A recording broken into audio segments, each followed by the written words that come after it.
الحمد لله رب العالمين الصلاة والسلام على سيد المرسلين وعلى آله الطيبين الطاهرين وأصحابه أجمعين ولسوف يؤتيك ربك فترضى. اے محبوب قریب آپ کا رب آپ کو اتنا دے گا کہ آپ راضی ہو جائیں. اللہ کے نبی صلی اللہ علیہ وسلم کی رضا اللہ تعالیٰ کو پسند ہے. اعلیٰ حضرت امام اہل سنت کنز الکرامت جبل الاستقامت سیدنا و مولانا امام محمد رضا خان فاضل بریلوی علیہ رحمت و رضوان ارشاد فرماتے ہیں خدا کی رضا چاہتے ہیں دو عالم، خدا کی رضا چاہتے ہیں دو عالم، خدا چاہتا ہے رضائے محمد. ایک پلے میں وہ دونوں، ایک پلے میں وہ ایک پلے میں وہ دونوں، ایک پلے میں وہ ایک، دونوں عیدوں سے ہے افضل عید میلاد رسول. کعبے کے بدر الدجا تم پہ کروڑوں درود، طیبہ کے شمس الدہا تم پہ کروڑوں درود. کام ہو لے لیجیے تم کو جو راضی کرے، ٹھیک ہو نام رضا تم پہ کروڑوں درود. حضرات، آج ہم اور آپ نبی پاک صاحب الاولاق صلی اللہ علیہ وسلم کی ولادت باسعادت کے مبارک موقع پر جلوس محمدی کا اہتمام کر رہے ہیں. اس جلوس کی قیادت ہمارے مختلف مدارس کے علماء کرام بالخصوص دارالعلوم غوثیہ فیضان العلوم جورن چھپرا مظفر پور کے ناظم اعلیٰ استاد القرہ حضرت قاری ابرار احمد صاحب قبلہ مدد اللہ العالی فرما رہے ہیں. ان کے علاوہ دارالعلوم علیمیہ دامودر پور کے اساتذہ اور ذمہ داران، صوفی باصفا حضرت علامہ مولانا صوفی اطہر صاحب صادری مدد اللہ العالی اور دیگر حاضرین، میں آپ سب کو یوم ولادت باسعادت کی مبارکباد پیش کرتا ہوں. نبی اکرم صلی اللہ علیہ وسلم اس دنیا میں تشریف لے آئے، صرف مسلمانوں کے لیے نہیں بلکہ پوری انسانیت بلکہ تمام مخلوقات کے لیے آپ کی آمد ہوئی. اللہ تعالی نے پوری کائنات پر احسان فرمایا کہ اپنے پیغمبر صلی اللہ علیہ وسلم کو اس دنیا میں مبعوث فرمایا، لیکن خصوصی احسان ہم مسلمانوں کے اوپر ہے کہ ہم نبی کی تعلیمات سے فیض حاصل کرتے ہیں، اسے استفادہ کرتے ہیں. ہمارے نبی کی آمد کا مقصد تھا کہ دنیا سے جھوٹ کا خاتمہ ہو، دنیا سے برائیوں کا خاتمہ ہو، دنیا سے ظلم کا خاتمہ ہو، دنیا سے بت پرستی کا خاتمہ ہو، دنیا سے جہالت کا خاتمہ ہو، دنیا سے اونچ اور نیچ کا خاتمہ ہو، دنیا میں امن و انصاف کا ماحول قائم ہو. اس زمانے کی ایک بہت بڑی برائی یہ تھی کہ عورتوں اور بچیوں کے ساتھ زیادتی ہوتی تھی، کوئی بولنے والا نہیں تھا. یتیموں بیواؤں کے خلاف ظلم و ستم ہوتا تھا، کوئی آواز اٹھانے والا نہیں تھا. مظلوموں کی فریاد رسی کرنے والا کوئی نہیں تھا. ایسے ماحول میں اللہ نے اپنے آخری پیغمبر جناب محمد رسول اللہ کو مکے کی سرزمین پر بھیج کر کے ہم پورے مسلمانوں کے اوپر، پوری انسانیت کے اوپر اللہ نے احسان فرمایا. جس وقت ہمارے آقا اس دنیا میں تشریف لے آئے، حضرت عبد المطلب جو حضور کے دادا ہیں، آپ خانہ کعبہ کا طواف فرما رہے تھے. آپ فرماتے ہیں کہ میں بار بار دیکھتا تھا کہ خانہ کعبہ ہمارے گھر کی طرف جھکا جا رہا ہے، میں سمجھ نہیں پا رہا تھا کہ ایسا کیوں ہو رہا ہے. اتنے میں کسی خبر دینے والے نے آ کر کے خبر دیا کہ عبد المطلب آپ کے گھر میں ایک حسین سا بیٹا پیدا ہوا ہے، آپ کے گھر میں آپ کا پوتا آیا ہے. حضرت عبد المطلب بھاگتے ہوئے اپنے گھر تشریف لے آتے ہیں، اور جب آپ نے اپنے بیٹے حضرت عبداللہ کے بیٹے حضرت محمد رسول اللہ صلی اللہ علیہ وسلم کو دیکھا تو آپ کیا دیکھتے ہیں کہ پورا گھر بقعہ نور بنا ہوا ہے. آج اسی پیغمبر کا میلاد منایا جا رہا ہے. بہت سے مسلمان، آج مسلمان کہلانے والے لوگ یہ کہتے ہیں کہ جلوس محمدی کا اہتمام نبی نے نہیں کیا تھا، صحابہ نے نہیں کیا تھا. میں آپ سے کہنا چاہتا ہوں کہ جس وقت حضور اکرم سید عالم صلی اللہ علیہ وسلم ایک گھر میں تشریف فرما تھے، آپ کے ساتھ 39 مسلمان تھے. مسلمان ڈرے سہمے رہتے تھے، اس لیے کہ ان پر ظلم ہوتا تھا. قرآن پڑھنے کی اجازت نہیں تھی، اذان دینے کی اجازت نہیں تھی، نماز با جماعت کرنے کی اجازت نہ تھی. لیکن جب حضرت سیدنا عمر بن خطاب رسول اللہ کی بارگاہ میں آتے ہیں، حضرت امیر حمزہ رضی اللہ تعالی عنہ بھی موجود ہیں. غریب کمزور صحابہ نے کہا کہ عمر کے ہاتھ میں ننگی تلوار ہے، وہ ہماری طرف آ رہے ہیں. تو حضرت امیر حمزہ جو حضور کے چچا ہیں، ارشاد فرماتے ہیں کہ عمر کا ارادہ اگر نیک ہے تو ٹھیک ہے، اور اگر عمر کا ارادہ غلط ہے تو ہم اسی کی تلوار سے اس کی گردن اڑا دیں گے۔ حضرت امیر حمزہ کی اس ڈھارس والی گفتگو سے مسلمانوں کا حوصلہ بڑھا۔ جب حضرت عمر دروازے پہ تشریف لاتے ہیں، نبی نے فرمایا دروازہ کھول دو۔ عمر کے ہاتھ میں ننگی تلوار ہے، نبی نے ان کا دامن پکڑا اور کہا کہ اے عمر، کیا اب بھی وقت نہیں آیا ہے کہ تم اسلام کا کلمہ پڑھ کر کے مسلمان ہو جاؤ؟ تو حضرت عمر کہتے ہیں یا رسول اللہ، میں مسلمان ہی ہونے کے لیے آیا ہوں۔ جب حضرت عمر نے کلمہ پڑھا تو نبی نے نعرہ تکبیر بلند کیا۔ میں کہنا چاہتا ہوں اگر عمر کے کلمہ پڑھنے پر نعرہ تکبیر لگانا جائز ہو سکتا ہے تو نبی کی آمد پر، جن کی وجہ سے عمر کا انصاف ہے، جن کی وجہ سے عمر کی شجاعت ہے، جن کی وجہ سے ابو بکر کی صداقت ہے، جن کی وجہ سے عثمان کا غنا ہے، جن کی وجہ سے حضرت مولا علی کی بہادری ہے، سخاوت ہے، میں کہنا چاہتا ہوں کہ اس پیغمبر کی آمد کے موقع پر نعرے تکبیر اور نعرے رسالت لگانا بلا شبہ یہ نبی کی بھی سنت ہے، مسلمانوں کی بھی سنت ہے۔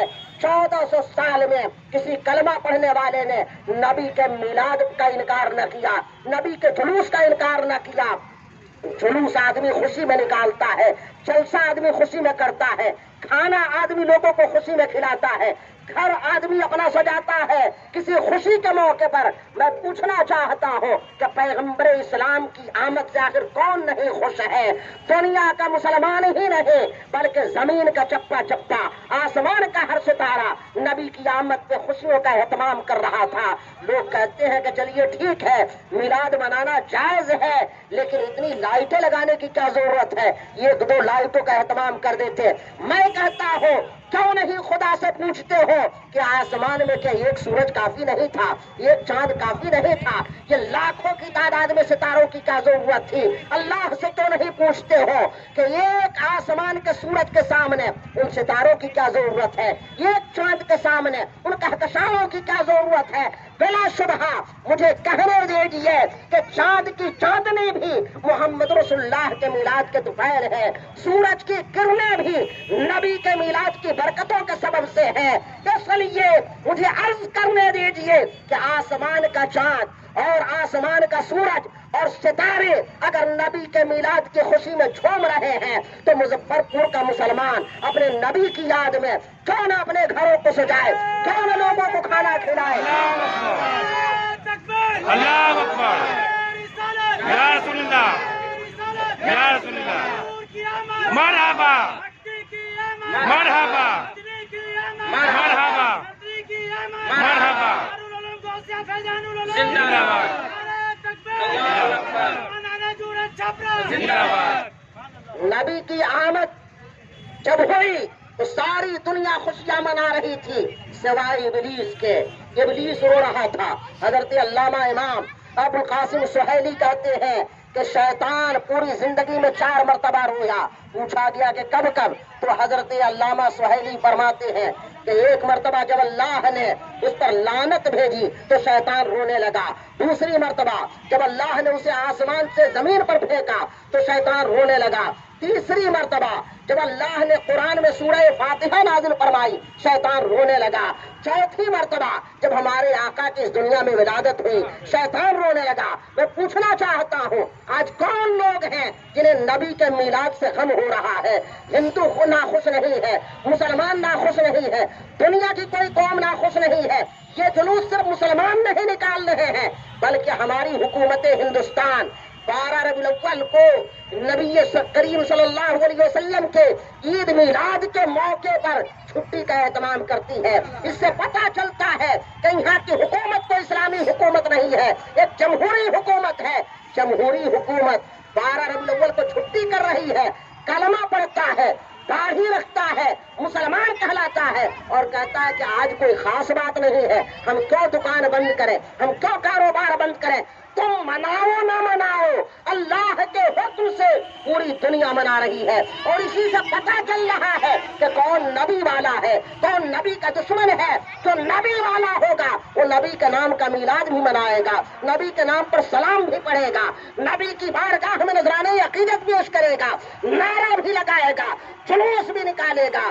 جب حضرت عمر مسلمان ہوئے تو کہنے لگے یا رسول اللہ کیا ہمارا خدا حق نہیں ہے؟ نبی نے فرمایا بلا شبہ ہمارا خدا حق ہے۔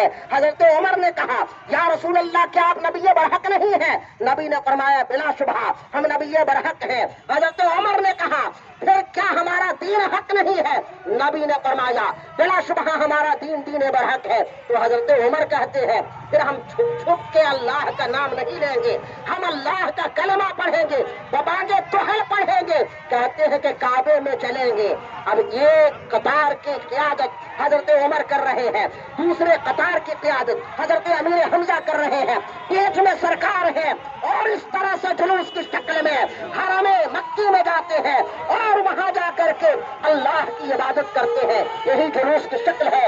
میں آپ سب کو مبارکباد پیش کرتا ہوں، اور پھر وہ جلوس والے اپنا مائک بند کر دیں، بیان ہو رہا ہے۔ جلوس والے اپنا مائک بند کر دیں، جلوس والے اپنا مائک بند کر دیں۔ آپ سب کو میں مبارکباد پیش کرتا ہوں۔ میں کہنا چاہتا ہوں کہ جب حضرت عمر مسلمان ہوئے تو مسلمان حضرت عمر کے ساتھ حضرت امیر حمزہ کے ساتھ دو لائنیں لگیں، ایک لائن میں آگے حضرت عمر چل رہے ہیں، دوسری قطار میں حضرت امیر حمزہ چل رہے ہیں، دونوں کے ہاتھ میں ننگی تلواریں ہیں، بیچ میں ہمارے آقا چل رہے ہیں۔ اب اس جگہ سے نکلتے ہیں جہاں غریب مسلمان چھپے ہوئے تھے۔ حضرت عمر کہتے ہیں کہ اللہ کا نام ہم حرم میں لیں گے، اللہ کے گھر میں لیں گے، کعبہ میں لیں گے۔ کیا یہ صورت جلوس کی نہیں ہے؟ کیا آپ چاہتے ہیں کہ جب تک اس طرح مظفر پور کی سڑکوں کے لیے کوئی حدیث نہ مل جائے تب تک آپ جلوس نہیں نکالیں گے؟ میں سب پر جبر نہیں کر سکتا، لیکن اتنا کہنا چاہتا ہوں کہ یہ محبت کی بات ہے۔ جس کو نبی سے محبت ہوگی وہ نبی کے نام کا جلوس نکالے گا، جس کو نبی سے محبت ہوگی وہ نبی کے نام کا نعرہ لگائے گا، جس کو نبی سے محبت ہوگی وہ نبی پر سلام پڑھے گا۔ آدمی سلام اس سے کرتا ہے جس کو جانتا ہے، جس کو چاہتا ہے، جس سے محبت کرتا ہے، جس کا احترام کرتا ہے۔ احترام اگر سیکھنا ہے، احترام رسول سیکھنا ہے تو تم اپنے گھر سے نہیں بریلی کے امام سے سیکھو۔ امام احمد رضا کہتے ہیں کعبے کے بدر تجا تم پہ کروڑوں درود۔ تم کہتے ہو ہم سلام نہیں پڑھیں گے، تمہارے سلام پڑھنے کی حیثیت کہاں ہے؟ نبی کی بارگاہ میں سلام قبول ہوتا ہے تو پڑھنے والا احمد رضا کے جیسا ہو۔ امام احمد رضا کہتے ہیں کعبے کے بدر تجا تم پہ کروڑوں درود، طیبہ کے شمس الضحیٰ تم پہ کروڑوں درود، دافع جملہ والا تم پہ کروڑوں درود، شافع روزے جزا تم پہ کروڑوں درود، کر کے تمہارے گناہ مانگے تمہاری پناہ، تم کہو دامن میں آ تم پہ کروڑوں درود۔ ایسے کریم آقا اس دنیا میں آئے ہیں کہ جن کا احسان پوری انسانیت کے اوپر ہے، پوری دنیا کے اوپر ہے، کیوں نہ ہم ان کا جشن منائے۔ ایک عرب نے آدمی کا بول بالا کر دیا، خاک کے ذروں کو ہم دوشے سریا کر دیا، خود نہ تھے جو راہ پر اوروں کے ہادی بن گئے، اللہ اللہ موت کو کس نے مسیحا کر دیا۔ میں آپ سب کو مبارکباد پیش کرتا ہوں اور پھر کہتا ہوں کہ ہم سب کو ناجائز و حرام کاموں سے بچنا چاہیے۔ جو لوگ فوٹوگرافی کر رہے ہیں اس سے بچنے کی ضرورت ہے۔ السلام علیکم ورحمۃ